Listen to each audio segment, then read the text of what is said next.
প্রিয় হাজির, এরপরে যেই জায়গাটা আমি বলছিলাম হজরে আসওয়াদ।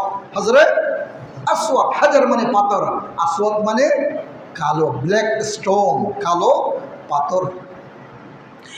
এই কালো পাথরটি আপনার কাবার দক্ষিণ পূর্ব কর্নারে স্থাপিত।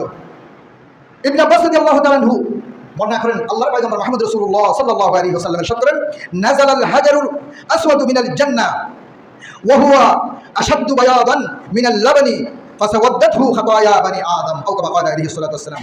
হযরত আসওয়াদ প্রথমে কি ছিল? সাদা পাথর ছিল। রাসূল পাক সাল্লাল্লাহু আলাইহি হাদিস। সেই সাদা পাথরটি বনি আদমের, আদম সন্তানের হাজী সাহেবদের গুনাহ গ্রহণ করতে করতে করতে সেটি কি হয়ে যায়?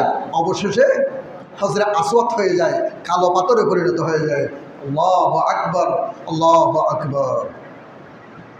জান্নাত থেকে আল্লাহ রাব্বুল আলামিন প্রেরণ করেছেন সেই পাথরটি সাদা পাথর ছিল, আর বান্দার গুনাহ গ্রহণ করতে করতে সেটা কালো, সাদা পাথরটি কি হয়ে যায়? অবশেষে কালো পাথরে পরিণত হয়ে যায়। আজকে তার নাম হয় হজরে আসওয়াদ, কালো পাথর।